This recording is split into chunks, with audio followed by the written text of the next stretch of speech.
रात के 2 बज रहे थे। बाहर मूसलाधार बारिश हो रही थी।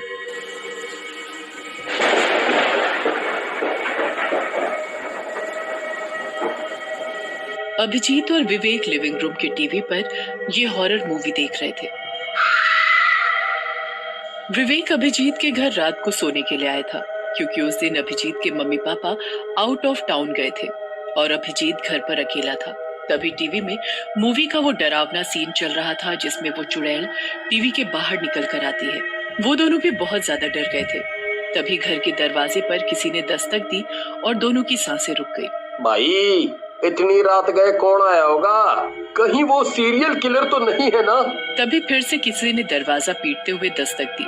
कौन है? अभिजीत ने डरते हुए अंदर से पूछा, पर बाहर से कोई भी जवाब नहीं आया। मैं पूछता हूँ, कौन है? विवेक ने जोर से चिल्लाते हुए पूछा। मैं हूँ, ईशा। बाहर से एक लड़की की आवाज आई। दोनों सोचने लगे कि रात के 2 बजे ये लड़की हमारे घर क्यों आई होगी। उन्हें दाल में कुछ काला लग रहा था, इसलिए उन्होंने दरवाजा नहीं खोला।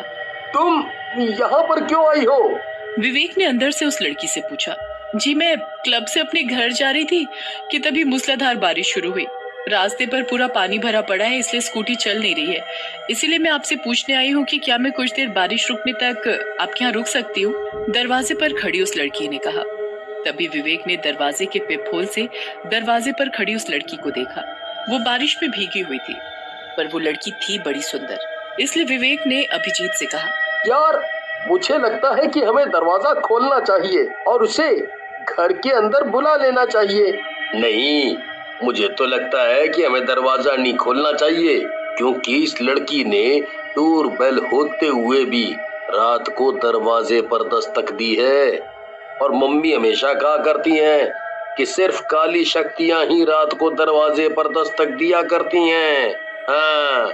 तभी दरवाजे पर खड़ी लड़की जोर से चीखी। अबे अकल के अंधे, वो अभी अभी छींकी है।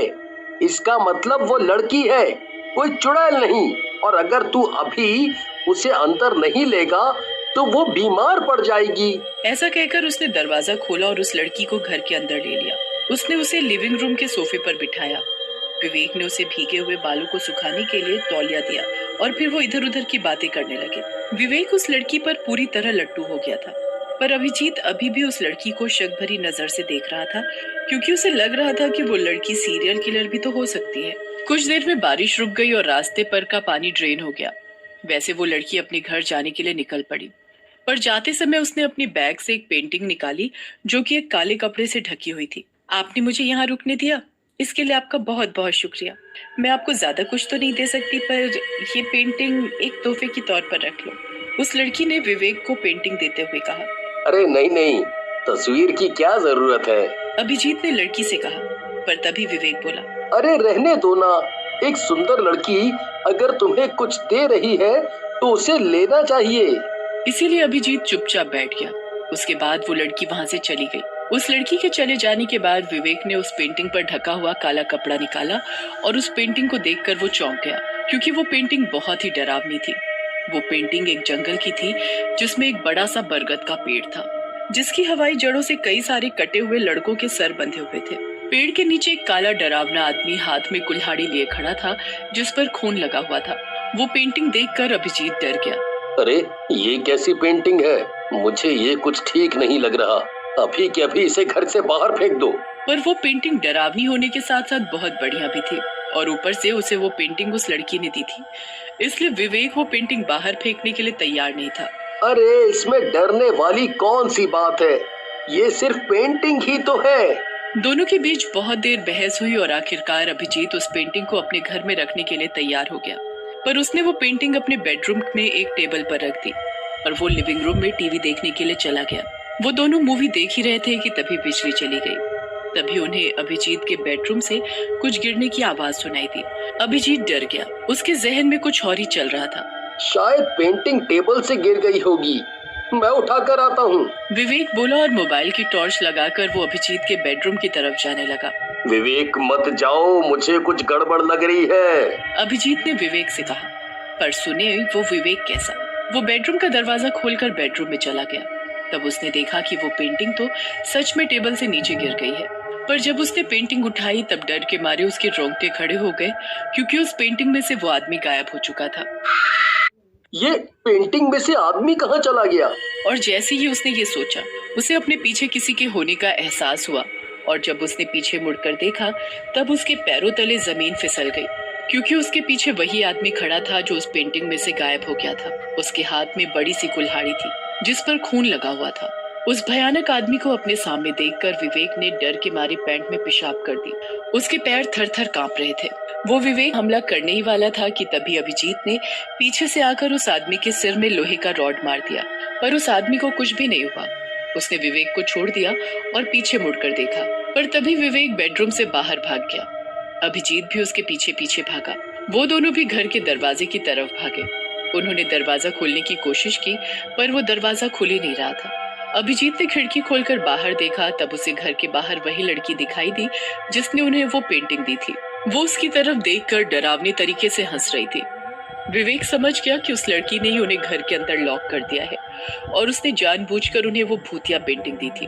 तभी अभिजीत जोर से चिल्लाया, विवेक, भाग, वो हमारी तरफ ही आ रहा है। जब विवेक ने पीछे मुड़कर देखा तो वो आदमी उनकी तरफ ही आ रहा था।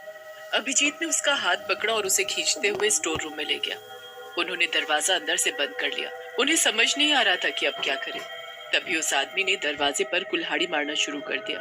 दरवाजा आधा टूट चुका था। अब कुछ ही देर में वो गिरने वाला था। विवेक बहुत ही ज्यादा सहम गया था।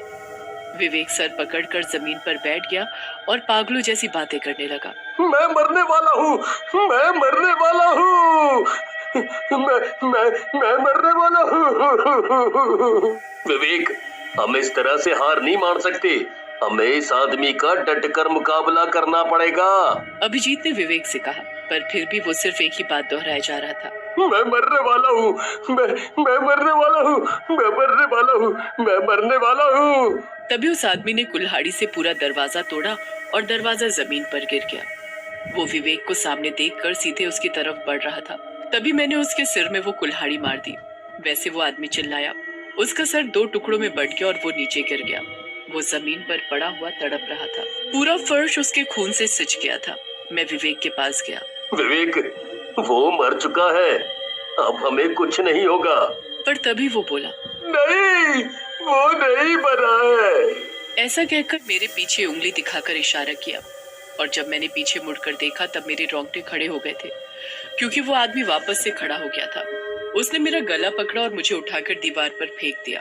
मैं नीचे गिर गया। मेरे सिर में चोट लग गई थी, इसलिए मैं अपनी जगह से उठ नहीं पा रहा था। उस आदमी ने विवेक के सिर के बाल पकड़ लिए और उसे घसीटते हुए स्टोर रूम के बाहर लेकर गया। मैं जमीन पर रेंगते हुए उस आदमी के पीछे गया। वो आदमी उसे घसीटते हुए मेरे बेडरूम में ले गया, जहां पर वो पेंटिंग थी। मैं समझ गया था कि वो आदमी विवेक को पेंटिंग में अपने साथ ले जा रहा है।